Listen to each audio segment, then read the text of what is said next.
Hi folks, welcome back to the Hoard. So here we are. I got a question for you guys, because a lot of you guys do this stuff for a living, where I just pretend to be a mechanic on TV. This is the cover right here. And it turns out that when this thing gets hot enough, that main shaft seal leaks like a sieve. I'm lucky because the shaft seal presses in from the outside. This cover would be the starter cover, right? The starter cover would go on that. See that flywheel thing sticking out right there? That would be right here. So this should be a piece of cake then. All I need to do is there's a bolt in there. Take that bolt out, slide that off, pull the seal out, put a new seal in, and put it all back together. Get my oil leak is gone. Okay? Now that we're done with theory, let's go to reality. That bolt is not coming off all that easy. It's not a very big bolt, so I'm concerned about snapping it. But we'll, I'll figure that out, right? The last thing I need to do is break that and then end up with a full crankshaft job. My second problem, though, is getting this seal out of here. Remember, I don't know. I'm pretty sure it does seal up against this guy, right? As this guy spins. So when I take that off, there is going to be some space around here, but I'm not anticipating a lot of space around here. So once the seal is out, let's say it looks like that, right? Or once that starter basket is what I'm used to calling them, recoil starter basket is off, it's going to look like that. So it really doesn't give me a lot of space to reach in here and grab that. I mean, would you guys just use like one of these? Just kind of hook it or something like that and hook it. I already own this set, obviously.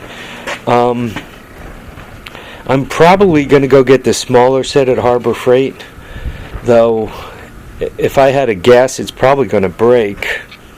I have poked at this. Oh, that's working well. I've kind of messed with this a little bit, and that seal seems to be in there pretty good. You can see I already tore it up a little bit.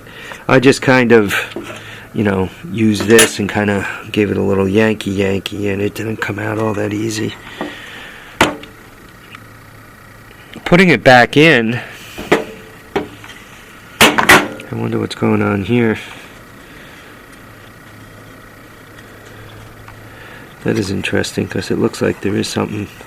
Well, that shouldn't matter with the seal, and the seal has to do with the oil leak. Putting it all back together again is a piece of cake. You just put the seal in the hole, get a socket of the right size, go tap tap. So putting it in is easy, right? Perhaps greasing it beforehand, right before I put it in, wouldn't be a bad idea. So getting it back in is easy. Getting it out, once again, with this hole more or less filled up, it's going to be a little bit more trouble. So if any of you guys who could offer a suggestion, I'd really appreciate it. And by the way, I appreciate all the commentary with the link in there. WTBM recommended that I get the tip that goes around the end the torch. Let's use the word torch for it. I think that's the right word. He says that'll keep me from screwing up the end of the nozzle where the wire comes out, and it'll make for a little better welds. And actually, if I want to move toward doing Ming with it, I'm also going to have to come up with a with the end of the torch, you know, like the one that's on there, just a lot less dented up. So I appreciate that. The commentary on the wire.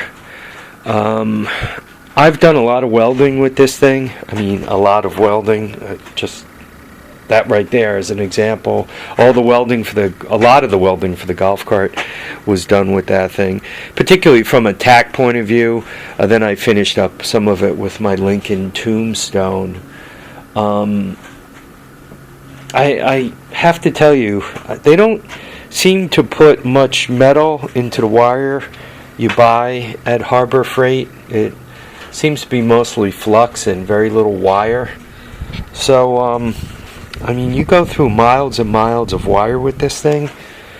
This thing here, though it is the next size up, 0.035, this thing doesn't seem to use nearly the amount of wire as that guy does. And I wonder if part of it is with this one, the DC and the additional power allows you to get more of a weld, so you're using more of the material that's there, instead of painting the weld on the surface, so to speak, right, creating huge caterpillars. You're just putting down a little bit of metal and melting a little bit of metal, so all you're filling is the crack or the seam, so to speak, right? Where with that guy, to get a weld that looked like it would hold, I seem to be using so much more wire. Anyway, all the commentary you guys threw at me, that was really, really helpful, insightful. My next thing, though, I have to upgrade my helmet. These helmets, if you're going to do an occasional weld, are not too bad. But if you're going to do a bunch of starting and stopping, they don't respond as quickly as like a Hobart helmet would respond. So you're kind of flashing your eyes a little bit. And if you're doing like a lot of tacks, or if you're doing sheet metal where you're tacking like every inch or so and then filling back in, or you're trying to fill a hole, so you're tack.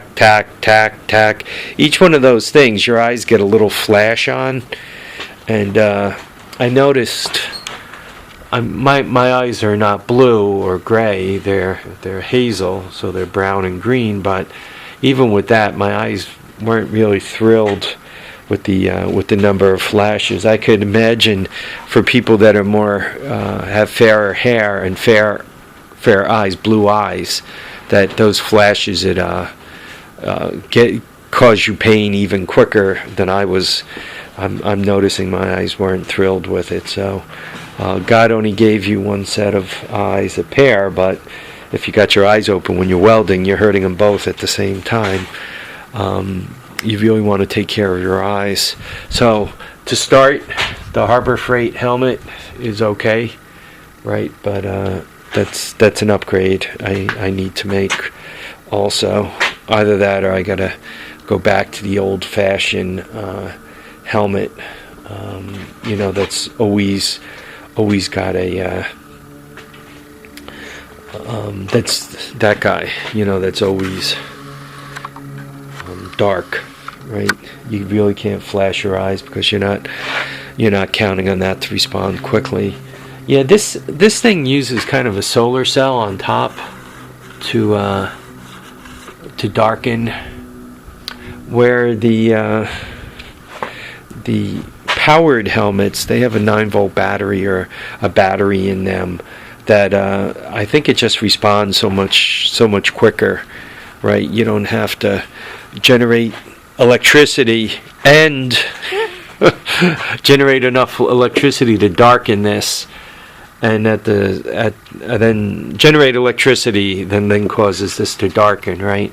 You already have electricity available, so the flash just has to turn on a switch, so to speak, and it's probably microseconds. But if you're drinking poison, right, how long do you want to drink it for, right? A few extra microseconds doesn't make you healthier, right? If you're drinking poison, 0 is best, but as close to 0 is you know what you're trying for. So yeah, anyway guys, if you could give me a suggestion on how you would get this O-ring out, I'd appreciate it. Tearing it all apart